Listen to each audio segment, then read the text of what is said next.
السلام علیکم ورحمۃ اللہ وبرکاتہ۔ میں ہوں ڈاکٹر سلمہ۔ امید ہے آپ خیریت سے ہوں گے سب۔ تو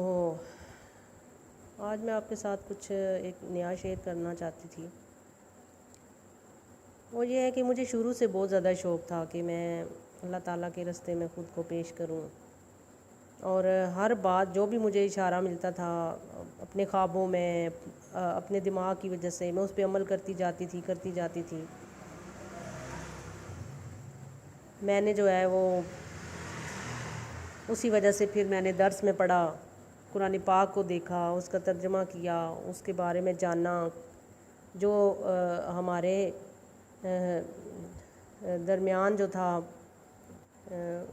یہ جو عقیدے ہوتے ہیں، جیسے کرسچن ہو گئے، شیعہ ہو گئے، سنی ہو گئے، یہ جو عقیدے بہت زیادہ مشہور ہیں، ان کو جاننے کی کوشش کی، ان میں کیا کیا غلطیاں ہیں، کیا نہیں ہیں، ان کو دیکھا، اس کو پرکھا، دنیا کو دیکھا، ہر چیز کو دیکھا، تو اللہ کے راستے پہ میں چل پڑی۔ مجھے بہت شوق تھا کہ میں دوسروں کا علاج کروں، دکھ درد بانٹوں عورتوں سے، ان کی پریشانیوں کو دور کروں، تو میں کوئی ایسی معالج بن جاؤں، کوئی روحانی معالج بن جاؤں کہ میں ان کے کسی عورت کو روتا ہوا دیکھتی میرا دل پریشان ہوتا، میں کہتی کہ کاش میں اس کے دکھوں کو سمیٹ لوں۔ تو اس لیے اللہ تعالیٰ سے ہمیشہ یہی دعا کرتی تھی کہ یا اللہ مجھے ان لوگوں کے لیے ایک رہبر بنا دینا، ان لوگوں کے، تاکہ میں ان کو صحیح طرح گائیڈ کر سکوں، ان کی جو پریشانیاں ہیں، ان کے روحانی جو علاج ہیں وہ میں کر سکوں، اور ان کے جو مسائل ہیں گھریلو، کئی عورتوں کے مسائل ہوتے ہیں جن کی وجہ سے وہ کافی ڈسٹرب ہوتی ہیں، ان مسائل کو حل کرنے کی طاقت جو ہے نا وہ اللہ سے میں مانگتی تھی۔ آپ کو پتہ ہے یہ طاقت تو پھر اسی کو ملتی ہے نا، جو جیسے کہ وہ MBBS ایک ڈاکٹر بنتا ہے، کوئی انجینئر بنتا ہے، کوئی مختلف ہوتا ہے جو بھی انسان، لیکن میری جو شروع سے رجحان تھا نا اس بات پہ کہ میں کہتی تھی کہ میں ایک روحانی ڈاکٹر بنوں۔ تو اس کے لیے، روحانی ڈاکٹر بننے کے لیے یہ ضروری ہے کہ ہم اللہ تعالیٰ کی کتاب کو پڑھیں، اللہ تعالیٰ نے جس بات سے ہمیں روکا اس سے رک جائیں، جو کرنے کا حکم دیا ہے وہ کریں، یعنی کہ ہمیں ہمارے نبی پاک حضرت محمد صلی اللہ علیہ وسلم نے جو اللہ تعالیٰ کی باتیں آگے اسے ان کی ڈیفینیشن جو وہ انہوں نے دی ہے کہ اس طریقے سے اللہ تعالیٰ کی بات کا یہ مطلب ہے، اس پہ ایسے عمل کرنا ہے، ایسے نماز کا طریقہ ہے، ایسے نوافل پڑھنے کا طریقہ ہے، ایسے آپ جو ہے نا آپ کے جتنے پرہیزگاری وغیرہ ہے وہ سب ہمارے نبی پاک نے اس کو ڈیٹیل سے کر کے بتایا تھا۔ تو اسی طریقے سے جو ہے نا ہمیں چلنا ہوتا ہے، تو پھر تب جا کے ہم پھر اس سٹیج پہ پہنچتے ہیں، اور اللہ کا شکر ہے کہ آج اللہ تعالیٰ مجھے اس سٹیج پہ پہنچا دیا ہے کہ میں آج اللہ تعالیٰ نے مجھے جو ہے نا وہ اپنا ولی ہونے کا جو ہے نا وہ اعزاز دے دیا ہے۔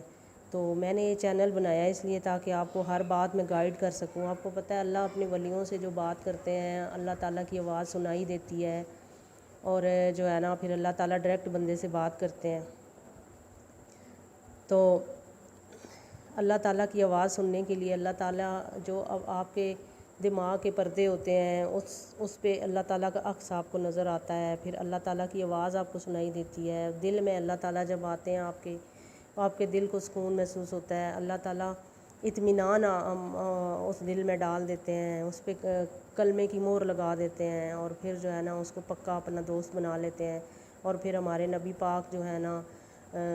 وہ پھر اس بندے کو جو ہے نا اپنی رحمت میں، کیونکہ اللہ تعالیٰ نے حضور نبی کریم صلی اللہ علیہ وسلم کو اپنی رحمت بنا کر بھیجا ہے، یعنی اللہ تعالیٰ کی عرش کا سایہ ہے وہ، تو ان کے مطابق جو ہے نا جب ہم چلتے ہیں، اور پھر ان کے عورتوں کا جو پردے کا طریقہ کار ہے کہ اگر تبلیغ اسلام کر رہے ہو تو آپ کسی کے ساتھ اپنی آواز میں آپ تبلیغ اسلام کر سکتے ہو، تو اگر آپ نے کہیں باہر نکلنا ہے، دور کہیں جانا ہے، دنیا کے کسی اور کونے میں جانا ہے، تو وہاں پہ بھی آپ جو ہے نا وہ پردے کا کیا طریقہ کار ہے کہ کتنا پردہ ہو، کیسے ہو، وہ اس کے مطابق جو ہے نا آپ وہاں پہ لوگوں کے ساتھ تبلیغ کے لیے آپ جا سکتے ہو، یعنی کہ اللہ تعالیٰ فرماتے ہیں کہ اگر آپ کا سفر میرے لیے ہوگا تو میں جو ہے نا آپ کے پاؤں بن جاؤں گا، اگر آپ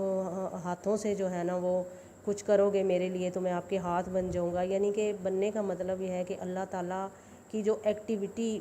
جو ہمارے اندر آ جاتی ہے، اللہ کی طرف سے ایک طاقت آ جاتی ہے، ایک پاور آ جاتی ہے انسان کے اندر کہ وہ وہ پھر اس کام کو کرنے میں جو ہے نا اسے کوئی ڈر نہیں لگتا، اسے جو ہے نا وہ سب دنیا کو چھوڑ کے اس طرف چل پڑتا ہے، اس کے اندر اتنی ہمت آ جاتی ہے۔ جیسے اللہ تعالیٰ کے راستے میں جب جنگ کیا کرتے تھے مسلمان تو ان کے اندر اتنی ہمت آ جاتی تھی، اور وہ ہمت کس لیے آتی تھی کہ اللہ تعالیٰ فرشتوں کی وجہ سے نا، ان کا جو فرشتے ہمارے جسم کے ساتھ اللہ نے منسلک کیے ہوئے ہیں، جیسے جو نیکیاں اور گناہ لکھتے ہیں، اور جو ہے نا ہمارے دائیں بائیں کندھوں پہ ان کی ڈیوٹیاں لگی ہوئی ہیں کرامن کاتبین کی، تو ان فرشتوں کے ذریعے ہمارے اندر طاقت ڈال دیتے ہیں، جس کی وجہ سے ہمارے میں وہ کرنے کی طاقت آ جاتی ہے۔ حالانکہ نارملی ہمارے اندر وہ طاقت نہیں ہوتی، لیکن جب ہم اس چیز کی نیت کرتے ہیں کہ ہم اللہ تعالیٰ کے راستے پہ چل پڑیں تو اس کی طاقت ان کے اندر آ جاتی ہے۔ تو میں بھی چاہوں گی کہ آپ لوگ بھی اللہ تعالیٰ کے راستے پہ چلو، جس طرح حضرت مریم علیہ السلام کو ان کی والدہ نے جو ہے نا وہ اللہ تعالیٰ کے راستے میں دیا تھا، تو اسی طرح جو ہے نا وہ حضرت ابراہیم علیہ السلام نے اپنے بیٹے کی قربانی دی تھی۔ قربانی دینے کا مطلب تو یہی ہے کہ جو ہے نا اپنے ایک بیٹے اور بیٹی کو اللہ تعالیٰ کے راستے میں دے دو، اور بالکل اللہ کی شریعت کے مطابق جو اللہ نے کتاب بنائی ہے، اس کتاب کے اندر جو کچھ لکھا ہے اس کے مطابق جو ہے نا وہ بالکل اس کی زندگی کو کرو۔ یہ نہیں ہے کہ ادھر سکول پڑھ رہے ہیں جا کے دوسروں کی کتابیں انگلش بولنا سیکھ رہے ہیں کہ ہم نے جو ہے نا دوسروں کے سامنے انگلش بولنی ہے، اور جو ہے نا وہ انگلش بولنے کے لیے ان کو ہائی جو ہے نا لیول کے اسکول میں داخل کروایا جائے جہاں پہ ساری کتابیں انگلش کے اندر ہوں۔ تو یہاں پہ بات ہو رہی ہے اللہ تعالیٰ کے ساتھ بات کرنے کی، تو ہم قرآن کو سمجھنے کی بجائے ہم جو ہے نا وہ دنیا کی طرف جا رہے ہیں، اپنے بچوں کو وہاں لے کے جا رہے ہیں۔ حالانکہ اسلام نے ہمیں یہ فرمایا ہے کہ آپ تجارت کرو، آپ اپنا کوئی کام کرو، اس میں کوئی ٹینشن نہیں ہے۔ شروع سے اسلام نے ہمیں جو ہے نا غلامی سے دور رکھا ہے کہ آپ کسی کے اگر غلام بن جاتے ہو، کسی کے نوکر بن جاتے ہو، کوئی جاب کرتے ہو، نوکری کرتے ہو، تو کسی اور کے نوکر ہوتے ہو، اس کے انڈر آپ کام کرتے ہو، ٹھیک ہے؟ تو وہ پھر جو ہے نا چیز انسان کے لیے ایک بہت ٹینشن والی ہوتی ہے۔ اور اگر آپ صرف اللہ کی نوکری کرتے ہو، ایاک نعبد و ایاک نستعین، اور یہاں پہ ہم کیا بول رہے ہیں کہ ہم خاص تیری عبادت کرتے ہیں۔ عبادت کا مطلب کیا ہوتا ہے؟ اپنا بندہ ہونے کا حق ادا کرنا۔ تو بندہ ہونے کا حق کس طرح ادا ہوتا ہے؟ کہ ہم اس کے نوکر ہوں، اس کے غلام ہوں، ٹھیک ہے؟ ہم نوکری کریں صرف اللہ کی۔ اللہ ہمیں کیا کہہ رہے ہیں؟ اللہ ہمارے رتبے بڑھاتے ہیں، جیسے 1 2 3 کلاس اس طرح آگے سے چلی جاتی ہے نا کلاسوں کے سٹیپ بائی سٹیپ، اس طرح سیڑھیاں چڑھنے، اسی طرح اللہ تعالیٰ قرآن کے اندر جو کچھ لکھا ہے اس پہ عمل کر کے اگر ایک انسان سٹیپ بائی سٹیپ جو ہے نا وہ اللہ کے نزدیک ترین ہوتا چلا جاتا ہے، تو یہ جو منزلیں ہیں نا، اب 7 منزلیں ہیں قرآن کی، یہ منزلیں ہیں۔ پہلی منزل میں ہمیں کیا کرنا ہے، دوسری میں کیا کرنا ہے، تیسری میں کیا کرنا ہے، چڑھتے چڑھتے تب جا کے اللہ پہ پہنچیں گے نا، ٹھیک ہے؟ تو اب یہ بھی ایک قسم کا جو ہے نا سکول ہے۔ اللہ تعالیٰ نے یہ بندوں کے اوپر یہ جو ہے نا بندوں کے اوپر یہ قرآن کی جو تعلیم ہے نا یہ ضروری قرار دی ہے، تاکہ آپ کو پتہ چلے کہ آپ کا جسم جو ہے نا وہ کس لیول کا ہے، اس کو کیسے صحیح رکھنا ہے، روحوں کو کیا دینا ہے، جسم کو کیا دینا ہے، کس طریقے سے چلنا ہے، کیا پردہ کرنا ہے، یعنی کہ ہر ایک چیز قرآن پاک میں اللہ تعالیٰ نے فرما دیا۔ تو اللہ تعالیٰ نے فرمایا ہے کہ اگر اس لائن میں تم لوگ آگے آنا چاہو تو میں تمہارے مرتبے بلند کروں گا، تمہاری منزلیں بڑھاتا جاؤں گا، اور قریب سے قریب میرے سے ہوتے چلے جاؤ گے۔ تو پھر اس طرح انسان جب اللہ تعالیٰ قریب جاتا ہے تو اس کا دوست بن جاتا ہے، اللہ کا دوست بن جاتا ہے، اور جب دوست بنتا ہے تو اللہ تعالیٰ اس کو ساری پاورز دے دیتے ہیں، تو ان پاورز کے بل بوتے پہ وہ دنیا کا کوئی بھی کام جو ہے نا وہ اللہ سے کروا سکتا ہے، یعنی وہ اللہ کا پیارا بن گیا۔ اب اللہ سے جو سفارش کرے گا وہ اللہ جی مانیں گے،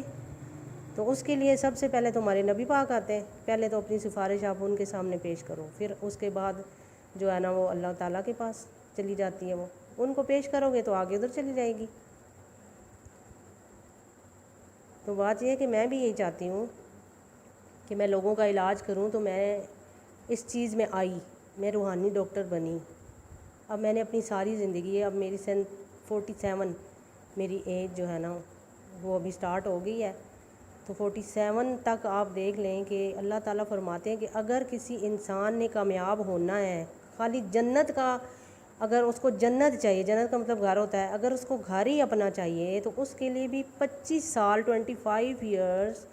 جو ہے نا وہ اس بندے کو میرے لیے وقف کرنے ہوں گے، تب جا کے وہ جنت پائے گا، یعنی 25 سال پورے، اور وہ شروع کے دن ہے، جوانی کے دن۔ کیونکہ ان دنوں میں ہمارے اوپر کوئی ذمہ داریاں نہیں ہوتی، ہم بالکل فارغ ہوتے ہیں، بعد میں بچے پیدا ہوتے ہیں، ان میں پھر وہ چیز مطلب وہ نہیں ہوتی، انسان دنیا میں بہت ہی زیادہ چلا جاتا ہے۔ تو شروع کے 25 سال جو ہے نا، وہ جیسے 100 روپے میں سے 25 روپے آپ کی زکوٰۃ بنتی ہے نا، 100 میں سے 25 سال۔ اب دیکھیں نبی پاک کی جب شادی ہوئی ہے پہلی، تو ان کی 25 سال عمر تھی، ٹھیک ہے۔ اب تقریباً 23 سال میں قرآن نازل ہوا، اور 23 سال میں جو تقریباً 23 سال میں جو 7 سال باقی رہتے ہیں، یہ 7ویں منزل ہے جو قیامت سے پہلے نبی پاک دوبارہ ظاہر ہوں گے، ٹھیک ہے، امام مہدی کی حیثیت سے جب دوبارہ ظاہر ہوں گے تو وہ 7ویں منزل پوری ہو جائے گی۔ اب بات یہ ہے کہ 25 اور 25 دنیاوی ہیں، اور اندر 25 جو ہیں وہ روحوں کے ہیں، تو یہ ہوگی ہماری کل عمر۔ اس میں 25 سال کم از کم آپ کو اللہ تعالیٰ کے،